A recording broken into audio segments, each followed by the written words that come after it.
जय श्री कृष्णा। आइए सुनते हैं अगहन गुरुवार के दिन भगवान विष्णु की महिमा। भगवान विष्णु संपूर्ण जीवों के आश्रय होने के कारण भगवान श्री विष्णु ही नारायण कहे जाते हैं। सर्वव्यापक परमात्मा ही भगवान श्री विष्णु हैं। यह संपूर्ण विश्व भगवान विष्णु की शक्ति से ही संचालित है। वे निर्गुण भी हैं और सगुण भी। वे अपने चार हाथों में क्रमशः शंख, चक्र, गदा और पद्म धारण करते हैं, जो किरीट और कुंडलों से विभूषित पीतांबरधारी बनमाला तथा कौस्तुभमणि को धारण करने वाले सुंदर कमलों के समान नेत्र वाले भगवान श्री विष्णु का ध्यान करता है, वह भवबंधन से मुक्त हो जाता है। मत्स्य अवतार पद्म पुराण के उत्तरखंड में वर्णन है कि भगवान श्री विष्णु ही परमार्थ तत्व हैं। वे ही ब्रह्मा और शिव सहित समस्त सृष्टि के आदि कारण हैं। जहाँ ब्रह्मा को विश्व का सृजन करने वाला माना जाता है, वहीं शिव को संहारक माना गया है। विष्णु की सहचारिणी लक्ष्मी हैं। वे ही नारायण, वासुदेव, परमात्मा, अच्युत, कृष्ण, शाश्वत, शिव, ईश्वर तथा हिरण्यगर्भ आदि अनेक नामों से पुकारे जाते हैं। नर अर्थात जीवों के समुदाय को नार कहते हैं। कल्प के प्रारंभ में एकमात्र सर्वव्यापी भगवान नारायण ही थे। वे ही संपूर्ण जगत की सृष्टि करके सबका पालन करते हैं और अंत में सबका संहार करते हैं। इसलिए भगवान श्री विष्णु का नाम हरि है। मत्स्य, कूर्म, वाराह, वामन, हयग्रीव तथा श्री राम कृष्ण आदि भगवान श्री विष्णु के ही अवतार हैं। भगवान श्री विष्णु अत्यंत दयालु हैं। वे अकारण ही जीवों पर करुणा दृष्टि करते हैं। उनकी शरण में जाने पर परम कल्याण हो जाता है।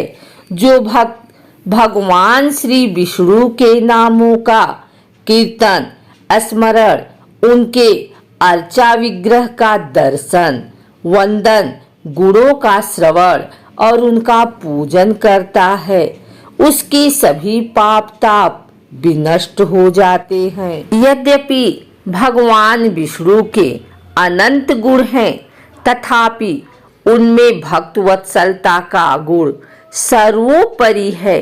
चारों प्रकार के भक्त जिस भावना से उनकी उपासना करते हैं, वे उनकी उस भावना को परिपूर्ण करते हैं। विष्णु राजकीय संग्रहालय, मथुरा ध्रुव, प्रहलाद, अजामिल, द्रौपदी, गणिका आदि अनेक भक्तों को उनकी कृपा से उद्धार हुआ। भक्त वत्सल भगवान को भक्तों का कल्याण करने में यदि विलंब हो जाए तो भगवान उसे अपनी भूल मानते हैं और उसके लिए क्षमा याचना करते हैं। धन्य है उनकी भक्त वत्सलता। मत्स्य, कूर्म, वाराह, श्री राम, श्री कृष्ण आदि अवतारों की कथाओं में भगवान श्री विष्णु की भक्त वत्सलता के अनेक आख्यान आए हैं। ये जीवों के कल्याण के लिए अनेक रूप धारण करते हैं। वेदों में इन्हें भगवान श्री विष्णु की अनंत महिमा का गान किया गया है। एक नगर में एक सेठ व सेठानी रहते थे और सेठानी रोज विष्णु भगवान की पूजा करती थी। सेठ को उसका पूजा करना बिल्कुल अच्छा नहीं लगता था। इसी वजह से एक दिन सेठ ने सेठानी को घर से निकाल दिया। घर से निकलने पर वह जंगल की ओर गई तो देखा 4 आदमी मिट्टी खोदने का काम कर रहे थे। उसने कहा कि मुझे नौकरी पर रख लो। उन्होंने उसे नौकरी पर रख लिया, लेकिन मिट्टी खोदने से सेठानी के हाथों में छाले पड़ गए। वह आदमी कहते हैं कि बहन, लगता है तुम किसी अच्छे घर की महिला हो। तुम्हें काम करने की आदत नहीं है। तुम एक काम रहने दो और हमारे घर का काम कर दिया करो। वह चारों आदमी उसे अपने साथ घर ले गए और वह 4 मुट्ठी अनाज लाते और सभी बांटकर खा लेते। एक दिन सेठानी ने कहा कि कल से 8 मुट्ठी अनाज लाना। अगले दिन वह 8 मुट्ठी अनाज लाए और सेठानी पड़ोसन से आग मांग लाई। उसने भोजन बनाया, विष्णु भगवान को भोग लगाया, फिर सभी को खाने को दिया। सारे भाई बोले कि बहन, आज तो भोजन बहुत स्वादिष्ट बना है। सेठानी ने कहा कि भगवान का जूठा है तो स्वाद तो होगा ही। सेठानी के जाने के बाद सेठ भूखा रहने लगा और आस पड़ोस के सारे लोग कहने लगे कि ये तो सेठानी के भाग्य से खाता था। एक दिन सेठ अपनी सेठानी को ढूंढने चल पड़ा। उसे ढूंढते हुए वह भी उस जंगल में पहुंच गया जहां वह 4 आदमी मिट्टी खोद रहे थे। सेठ ने उन्हें देखा तो कहा कि भाई, मुझे काम पर रख लो। उन्होंने उसे काम पर रख लिया, लेकिन मिट्टी खोदने से उसके भी हाथों में छाले पड़ गए।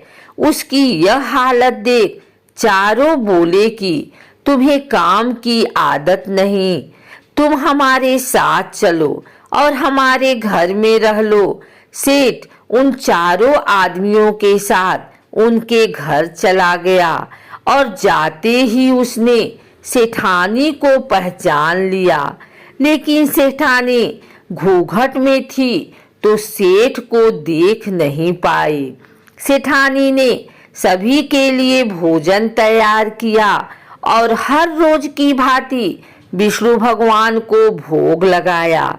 उसने उन चारों भाइयों को भोजन परोस दिया, लेकिन जैसे ही वह सेठ को भोजन देने लगी तो विष्णु भगवान ने उसका हाथ पकड़ लिया। भाई बोले कि बहन, ये तुम क्या कर रही हो? वह बोली, मैं कुछ नहीं कर रही हूँ, मेरा हाथ तो विष्णु भगवान ने पकड़ लिया है। भाई बोले, हमें भी विष्णु भगवान के दर्शन कराओ। उसने भगवान से प्रार्थना की तो विष्णु जी प्रकट हो गए। सभी ने दर्शन किए। सेठ ने सेठानी से क्षमा मांगी और सेठानी को साथ चलने को कहा।